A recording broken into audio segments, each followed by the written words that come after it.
1 hour.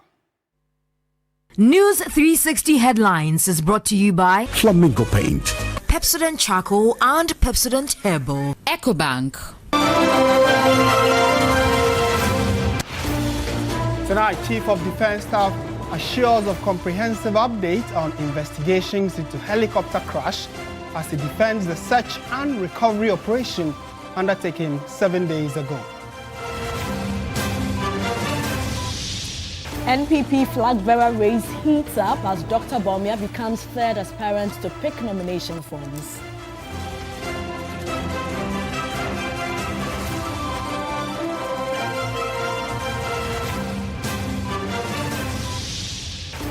And much later, how safe are foods acquired from street vendors? Stay for details.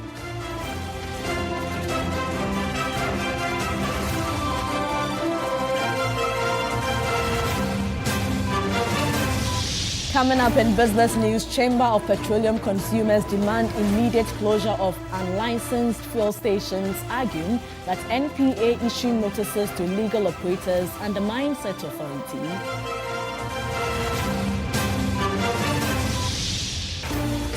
On the international front, Greece battles wildfires as heat wave rages across southern Europe.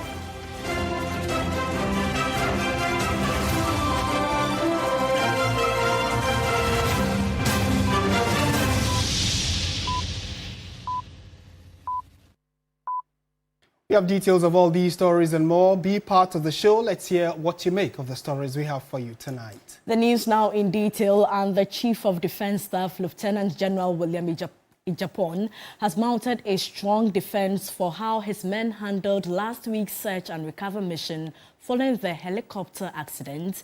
He maintains they did their best under the circumstances, given the resources available. The last 7 days has seen spirited public discussions on how the accident scene was managed and retrieval efforts by the armed forces. The CDS has been providing answers, first on the loss of contact to the aircraft. In our case, when we suspected that something might have happened to the aircraft, it took us additional 30 minutes for us to apply the known protocols to see where the aircraft was. Because once an aircraft loses communication, it doesn't mean that it has crashed. It could be flying very low, out of radar. It could be weather condition, or it could be mechanical. So after 30 minutes, once we realized that we were still not making progress, then we initiated what we call the rescue efforts, because we still didn't know whether there were casualties. He explains by the time his men arrived at the scene, locals had already interfered with the site. So the closest military post at that time was the team that had gone to secure the helipad to receive the team, to receive the helicopter. And they were as far as Obuasi. It took them some time to get to the scene. By that time, the locals who were at the scene had already started interfering with the crime scene. Another issue of contention has to do with how remains were conveyed. It was in a thick forest, it was getting late. We had the option of leaving our remains there till the following day, and we know what could have happened to the bodies. So the team that was up there assessing the situation decided to use available material they could lay hands on to start to descend the high ground. The CDS maintains his men did their best. In the morning when the aircraft was taking off, nobody expected any such disaster. But from the crash to Accra, it's possible, likely, that some things might have been done that were not in conformity with our culture. But I must tell you that those who are on the ground assess the situation, and from where I stand and looking back, I think that they did the best with the resources that they had at hand. The president of the Ghana Journalists Association, Albert Jumfo, has meanwhile cautioned media practitioners to be circumspect in their coverage of the disaster. Shouldn't hide behind disclaimers. Behind disclaimers to put images that are insensitive out there. Ethically, you can't use disclaimer to exonerate yourself. So please, let's be guided. And I know as we go, we will tell the story as it is. Meanwhile, Ghana is seeking the assistance of international experts to probe the helicopter crash. The nation has also been assured of a transparent process in the wake of demands for regular updates. 4 out of the 8 victims of the helicopter crash are staff of the Defense Ministry. The Deputy Minister for Defense says the armed forces will uncover all the circumstances that caused the fatal crash. The Ghana Armed Forces have already begun investigations into the incident. We have made requests for international collaboration, and we have received positive response in that regard. And so we want to assure you, our chiefs, that nothing will be covered, it will be transparent, and the public, Ghanaian public, will know exactly what happened and the cause of this tragic accident. He highlighted the exceptional traits of the late minister, Dr. Bani Buama, and the professionalism of the servicemen, but he has cautioned the public to avoid peddling falsehoods. We also want to caution the media and some analysts who have been churning out misinformation and untruths about this whole incident. Ghanaians should trust that the ministry and the Ghana Armed Forces are going to be diligent. President of the Greater Accra Regional House of Chiefs, Ni Odaifio Welenchi III, made a passionate call for an end to Galamsey. If we cannot do anything about this holistically, once and for all, that will stop this thing, then these gallant men have died for nothing. This country should rise up and do whatever possible to stop this Galamsey in this country. Having signed a book of condolence at the Defense Ministry, the delegation proceeded to the Armed Forces headquarters at Bema Camp to sign another book of condolence there. The delegation from the Greater Accra Regional House of Chiefs made a final stop at the headquarters of the National Democratic Congress to meet the party's chairman. Johnson Asiedu-Dartey, in his remarks, indicated that the government would not be cowed away from taking drastic decisions to restore the country. You've all heard about various prophecies, some of them claiming to play the role of God, and some threatening our leadership that more calamities are on the way to happen unless certain things are done. My belief is that what will happen, and we are not going to be cowed away from taking necessary decisions that will restore this country. On Thursday, August 14th, a mass will be held for 2 of the victims, Dr. Bani Buama and squadron leader Anala, in Accra, even before the national interdenominational funeral to be held on Friday. Christian Yale, TV3 News. As the nation continues to mourn the tragic loss of 8 gallant servicemen in last week's military helicopter crash, the disaster has brought into focus serious gaps in Ghana's military readiness. Our armed forces are struggling with aging aircraft, limited logistics, and deep systemic weaknesses that threaten operational safety. There's more in this report. Over the past years, Ghana's defense budget has grown significantly, from about 1.27 billion cedis in 2019 to nearly 3.89 billion cedis in 2024.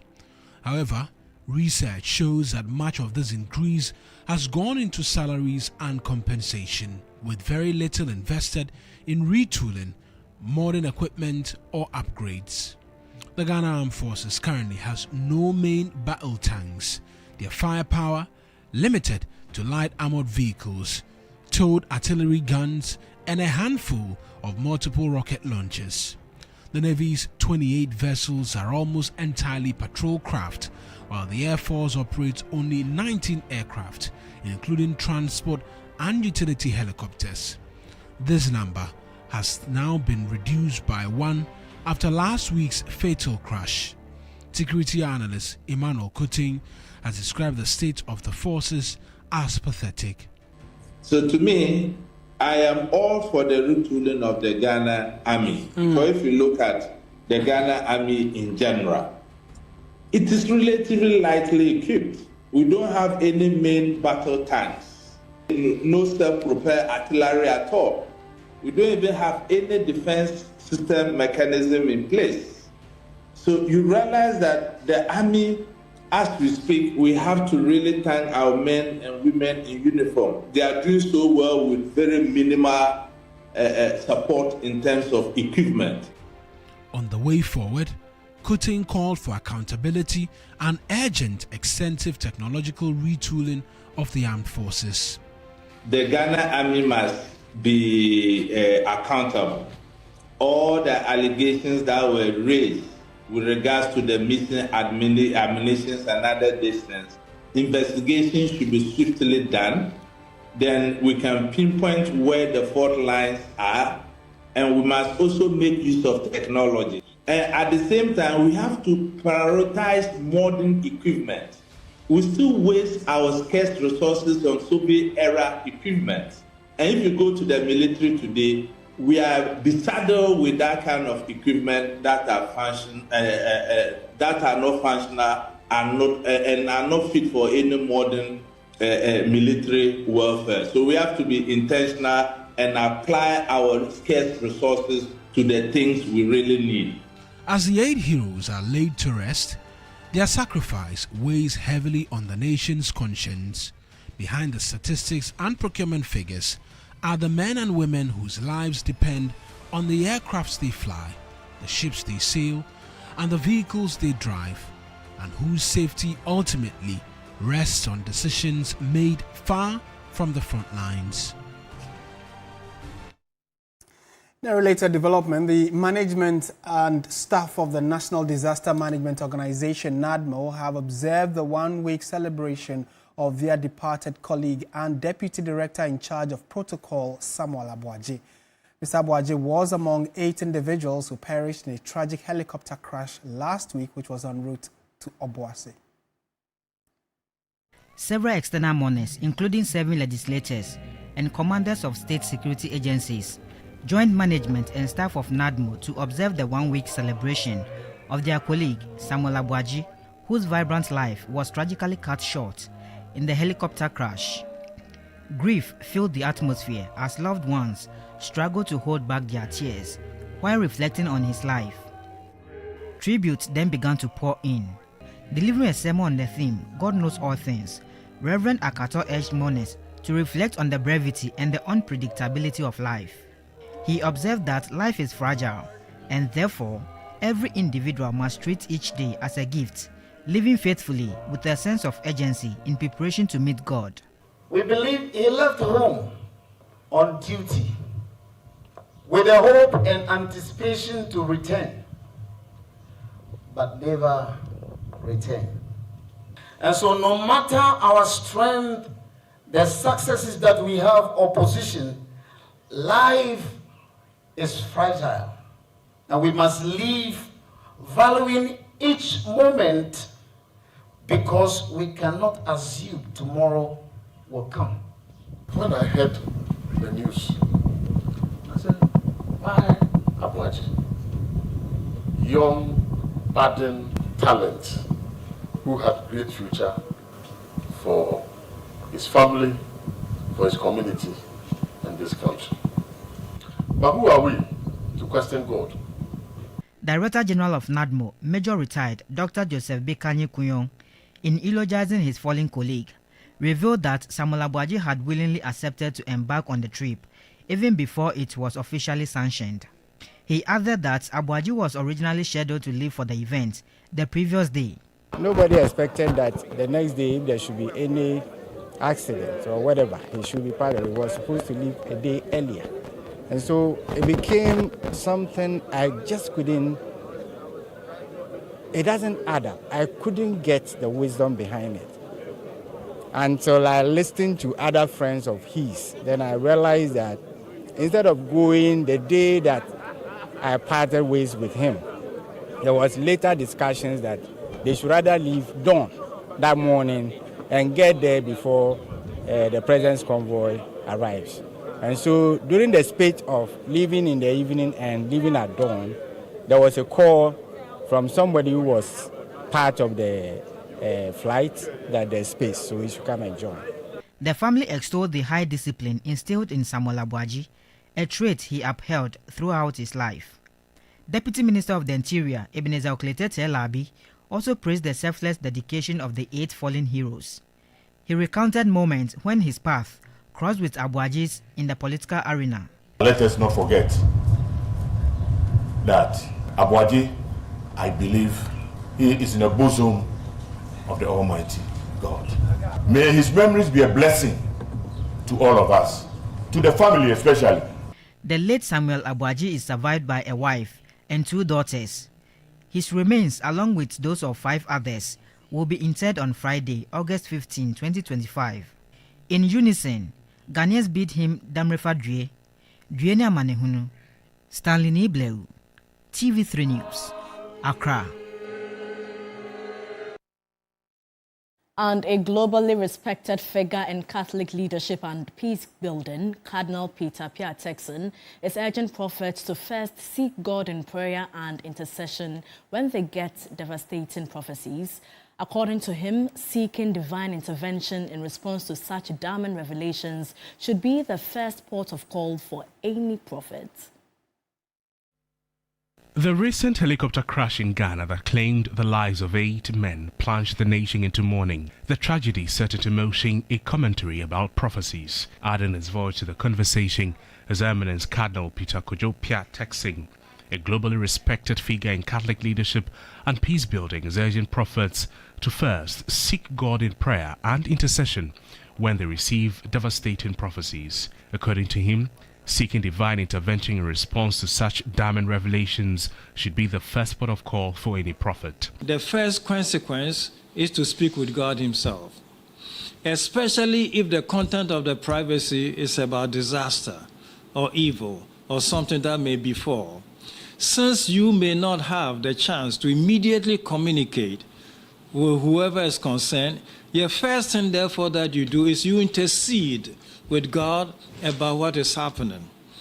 God, if it's possible, avert this.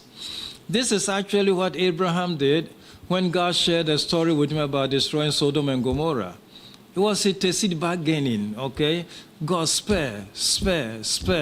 If God shares some knowledge with you, and the knowledge is about disaster or something evil that may happen, first thing is please pray about it, intercede. Touching on the legacy of the departed, he expressed optimism that the government will take steps to properly honor the memory of the fallen men. I trust the government will certainly do something to celebrate the memory of these 8 brave and valiant sons and politicians. Whether this will be followed up by a national institution or monument of any sort to make this permanent, this can take so very many forms. I mean, for example, this was an Air Force helicopter that crashed.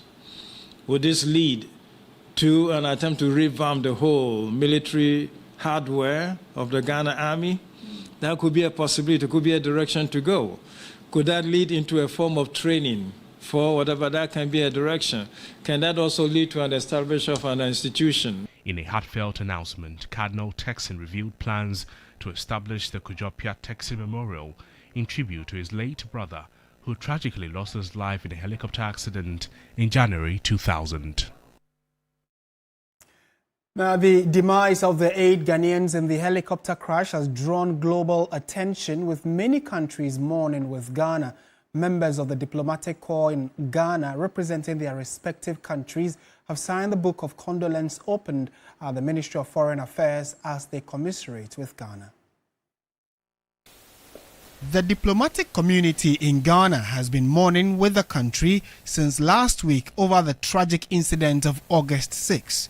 Several heads of foreign missions, ambassadors and high commissioners have been paying their last respect at the Foreign Affairs Ministry by signing a book of condolence which has been opened to afford them the opportunity to express their thoughts about their incident. 350 million of us around the world, we're mourning with Ghana today.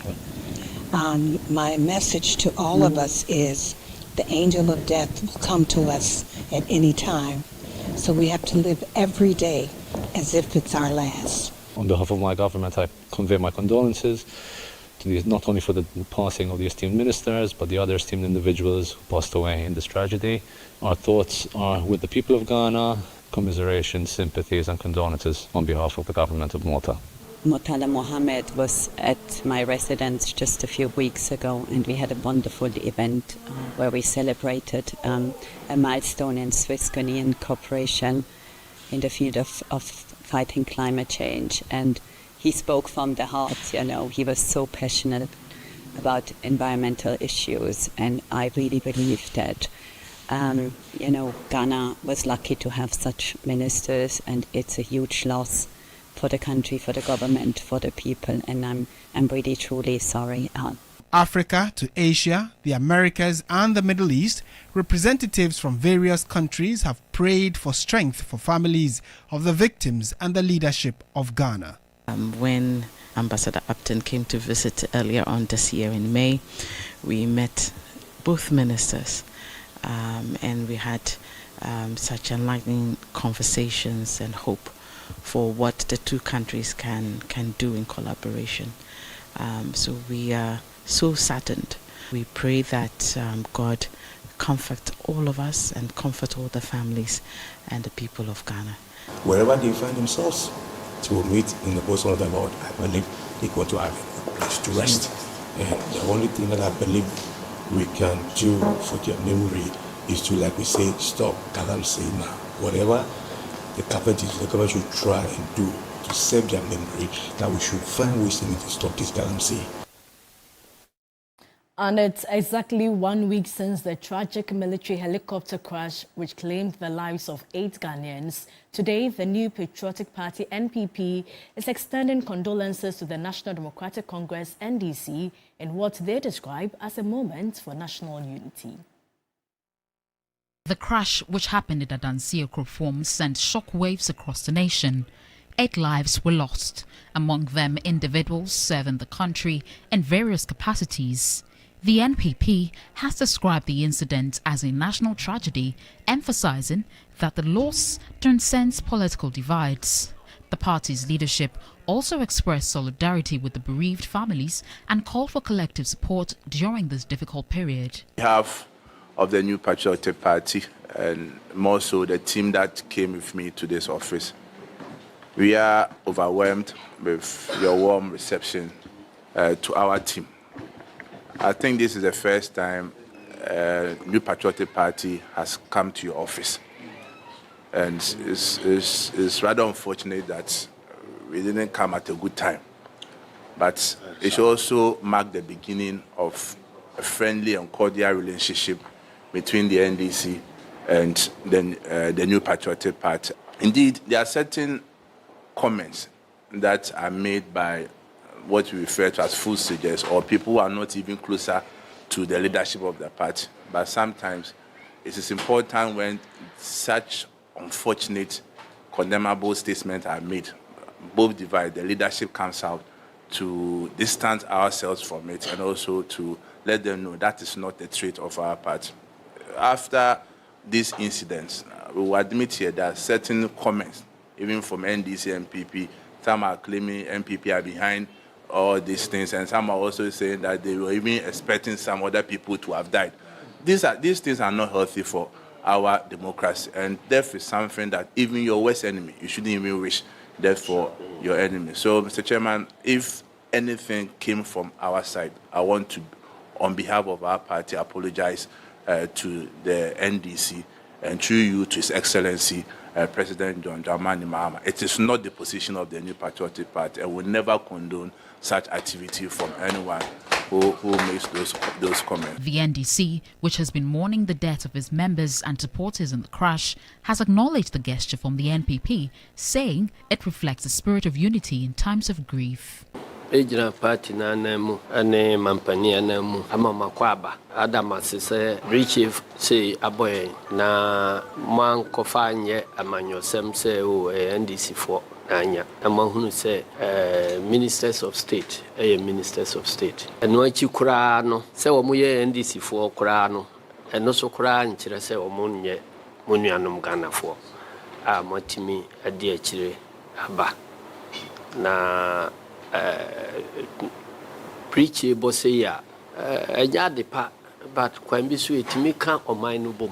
as investigations into the cause of the crash continue, both parties say the priority now is to honor the memories of those who died and ensure the families receive the needed support. The president had indicated the introduction of a fund for the children of the victims of the tragic military helicopter crash. A national interdenominational memorial service is expected to be held on Friday, August 15, 2025. For now, political colours are being set aside as the nation grieves together. From here at the NDC national headquarters, the focus is on honouring the memories of the 8 Garlands Ghanaians who died and standing with the families through these difficult times. Christabel Success Trevor, TV3 News, NDC national headquarters.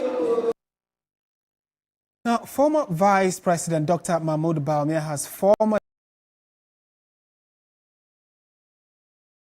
joined the New Patriotic Party flag bearer contest after a group of party executives picked up nomination forms on his behalf. He becomes the third as party members expect others to shortly join the race.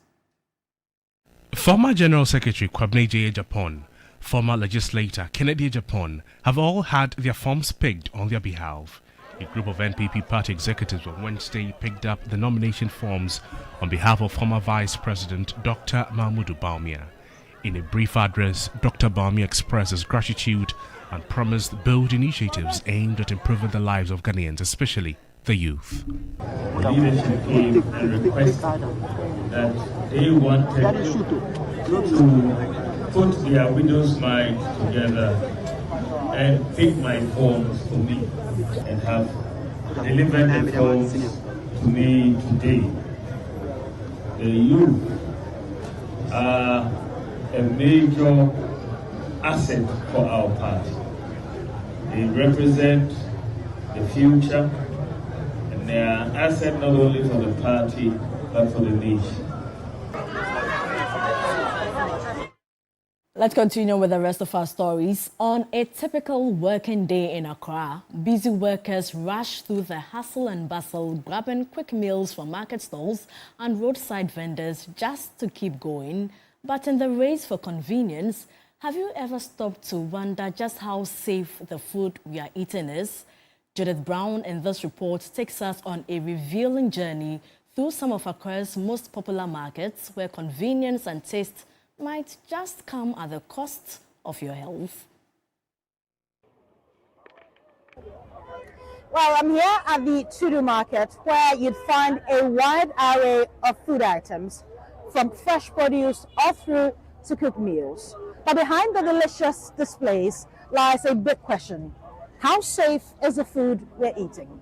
Come along, let's find out. Our checks at the Tudu Market revealed a not-so-shocking set of practices. What should raise concern is often treated as normal. Investigations uncovered unhygienic practices that many customers seem to overlook or accept as part of daily life. Cowhide, or willy, as it's locally known, is washed with bare hands and, more alarmingly, in visibly unclean water, making it unsafe for human consumption. But for vendors, these practices aren't really a problem. It's just how things are done. Nearby beef vendors display meat in varying shades. Some retain their natural color, while others are shockingly bright red. Upon enquiry, vendors explain they used artificial color. Although the use of added colorants and poor handling practices can pose serious health risks to consumers, vendors see no threat in their practices. I added color. Customers like it a lot. Some customers, however, are worried these practices may be harmful to their health. The way some people treat their meat, the flies and all those things, those ones, as for me, if I want to buy meat, I select, because sometimes those insects, they will die and they will just ferment inside, you will still get them. Some people don't even wash them properly. Next, we visited the Ashaman market. Well, here at the Shaman, you're exposed to a wide range of locally manufactured staples, from Burkina to Pura to kebab. In fact, any kind of staple you want, you can get right here in a Shaman. Here, the story remains the same. Limited hygiene, minimal food safety precautions, and in some cases, no cleaning of meat before it's cooked and sold. Vendors handle meat with bare hands and prepare it under unsanitary conditions. No gloves, no washing, just straight onto the fire. This is fresh meat, we can't wash it. Now it be fresh, it dey clean. Sand no dey inside, that's why. They wash everything from that side before we take our can inside. While such practices may lead to foodborne illnesses, vendors here seem unbothered. We also visited the Burkina vendors at the Ashaman market. According to the vendors, the FDA regularly inspects their premises and ensures they have the necessary licenses to operate. They inspect our work. We have a certificate here and we work with even hospitals. Yet, despite these inspections, Burkina has previously been linked to E. coli outbreaks, a dangerous bacteria that can cause severe illness. While some vendors are taking food safety seriously, many others aren't. And with little regulation in parts of the market, the risks remain high. For now, this may be a stark reminder that what we don't see can in fact hurt us. And while street food is part of our culture, safety must never be left out of the menu. Judith Brown, TV3 News. Still watching News 360 on TV3. Stay with us. Business, sports and entertainment are all coming up.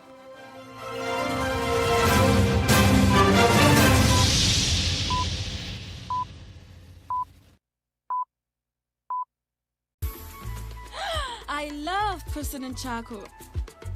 Why? When there are so many other charcoal toothpaste. There's both charcoal and lemon. Oh, does it? Yes. Look right here.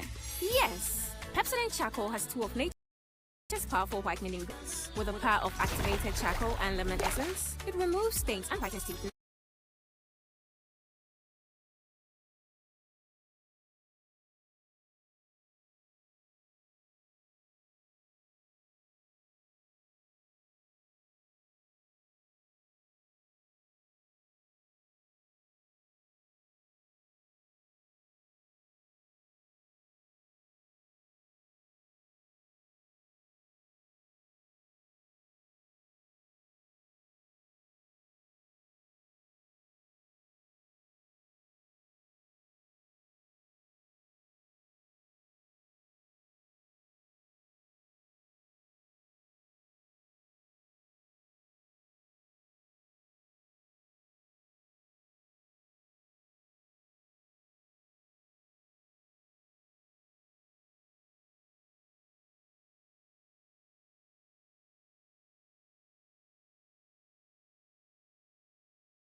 reporting from the Takoradi Market Circle. From the heart of the Upper West Regional Capital. From the heart of the Ashanti Kingdom. Reporting from Sunyani.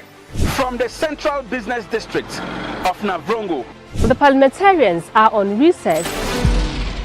This is where it all unfolds. The moments that potentially alters the course of our nation and the world. These are the individuals we recognize, the voices we amplify, who appears on screen and who contributes behind the scenes. With professionalism at our core, we bring you news you can trust. Impact journalism that makes a difference. This illustrates how diverse perspectives enhance our strength and reinforces our mission. This is 3 News. Leaders in breaking news, exclusive interviews, facts and analysis on TV, radio, online and digital. 3 News, first in news.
MTN Touch Concentrated Perfume.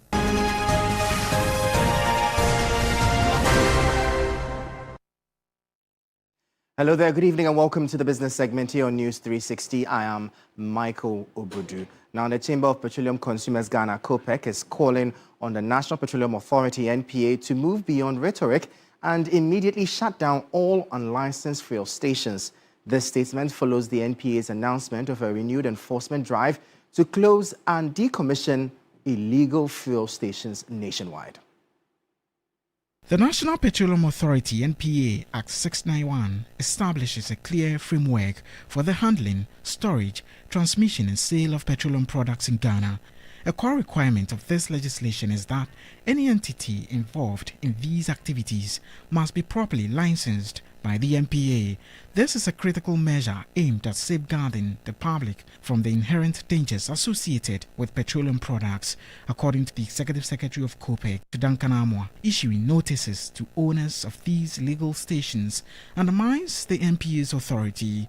He argues that immediate action is necessary to ensure compliance and protect consumers. We should cut the talk and get to work. For the NPA, I think that their regulations already mandate them to go out there to crack down on people who are holding petroleum products without any authorization. So we don't need statements at this point. They should crack on them. Duncan Amwa expressed concern about a disturbing trend where people siphon fuel from distressed tankers. These are very, very flammable products, and so the slightest of spark, once the petroleum product exists, the oxygen component exists, all that is required is to get a spark or a source of ignition or fire, and people will be in trouble. So let's also address the need for people to stay away from some of these big tankers when they find them on our roads in one distress or the other, so that they don't endanger themselves and don't endanger everybody else around.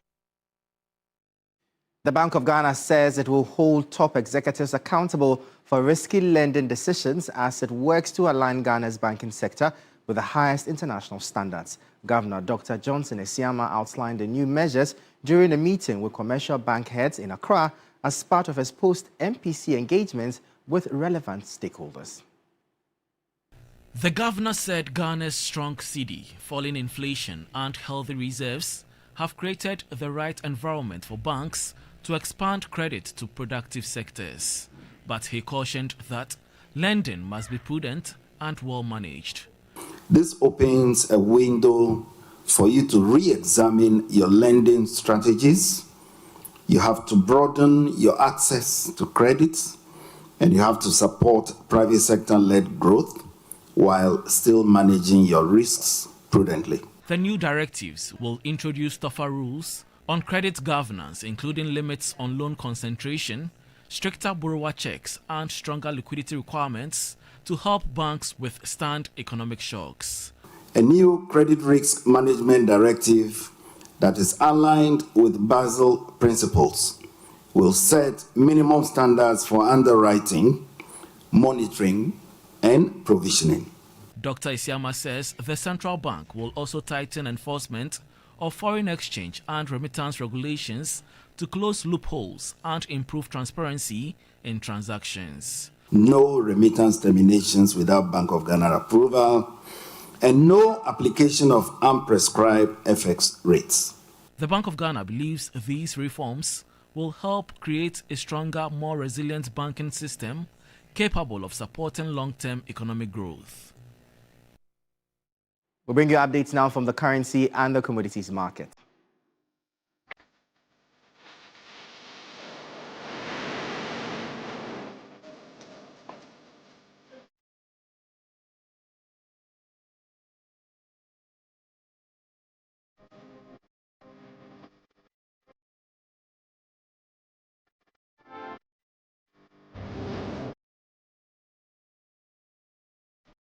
Now be all for the business segment here on News 360. I am Michael Obodu. Thank you for watching. Up next, the sports.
by Sasso Insecticide Spray and Coil.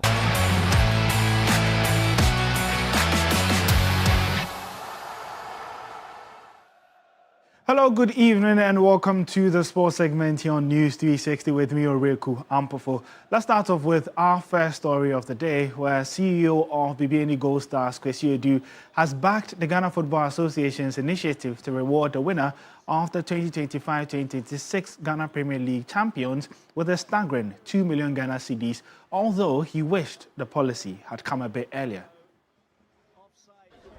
It is something maybe I least expected to hear, and I want to re-echo that.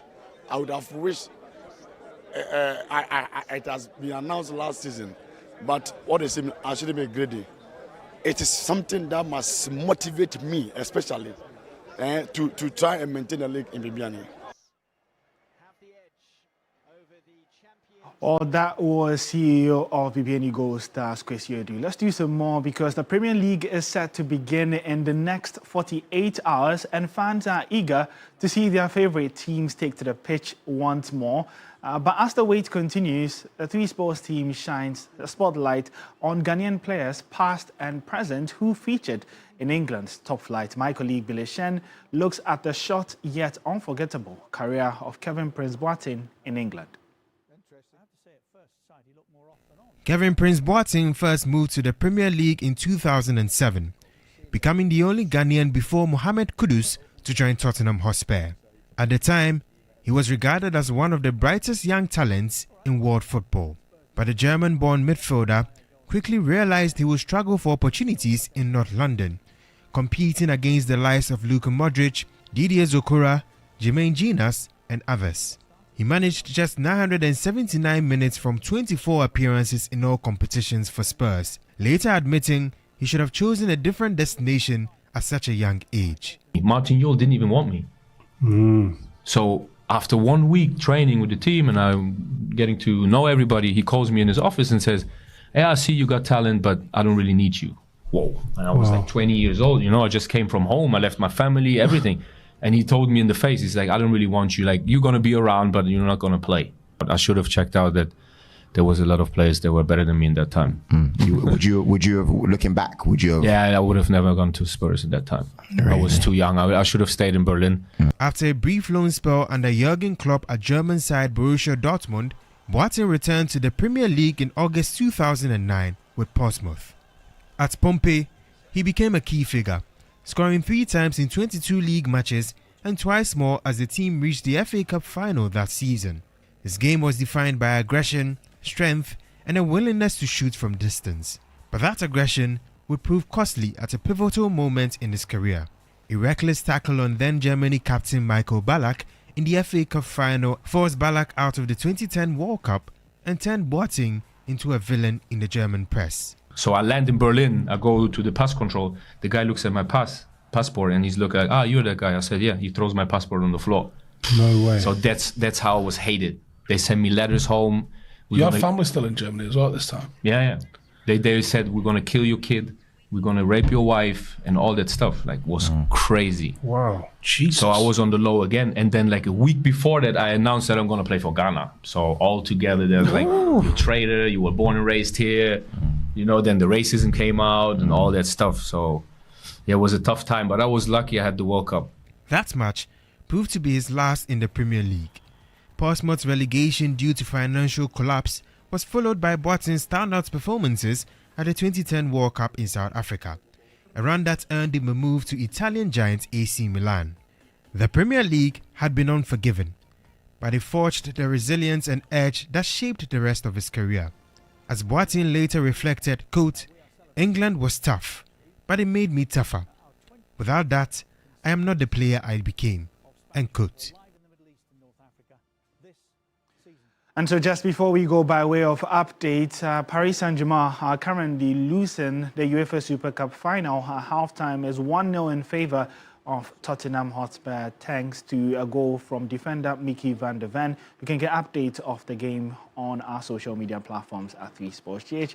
My name is Oreku Ampofo and the entertainment segment is up next after this break.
Reporting from the Takoradi Market Circle. From the heart of the Upper West Regional Capital. From the heart of the Ashanti Kingdom. Reporting from Sunyani. From the Central Business District. TP Lifestyle. And Napa Foods. Heaven Black Insecticide Spray and Coil. Powered by 3 Entertainment. Well, good evening and welcome to the Entertainment News segment here on News 360. My name is Noella Donko. Now, as the nation mourns the tragic loss of 5 government officials and 3 military personnel, broadcaster and fashion icon Kofi Otchere-Darko, popularly known as KOD, has emphasized the need for a holistic national education campaign on the environmental and societal impacts of illegal mining.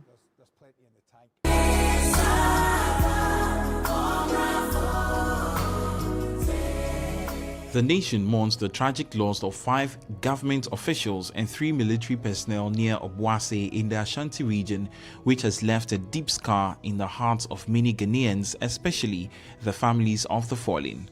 But as creatives, how can we best honor and celebrate the lives and legacies of these national heroes? Veteran actress Akofa Ejini believes the most powerful tribute lies in storytelling and true film. Is to use the creative, tell the story in film so that it stays forever. Our children, our great-great-great-grandchildren will know of them, know of their life, know of their story, and know of what happened. And if there are any corrections, any lessons to be learned, things that we don't have to repeat, things that we can avoid, it won't be learned through film. Deputy Executive Secretary of the National Film Authority, James Gardner, shares the same sentiment. Well, as a creative, I definitely advocate that, their legacy would be celebrated very well. They lost their lives in rendering services to their country. Who knows? We could even also make a film as well, since we are the National Film Authority, to tell the story and everything around it, so that we can have that memory and hold on to it and cherish them forever. To broadcaster and fashion icon KOD, this tragedy is a painful reminder of the need to intensify the fight against illegal and unethical mining, locally known as Galamsey. He emphasizes the importance of a holistic national education campaign on environmental and societal damages caused by illicit mining. What these gallant men stood for, and in their quest to fight against Galamsey, that narrative needs to change now. We should use this as an opportunity to go all out and educate our people to know what Galamsey does to us as a people. Also engage the chiefs and elders in these communities to collectively fight against this menace. And that's it for the Entertainment News segment here on News 360. My name is Noella Donko. Thank you, Noella. And that's it for News 360. I am Martin Asiedu-Dartey. And I am Portia Gabor. Good evening.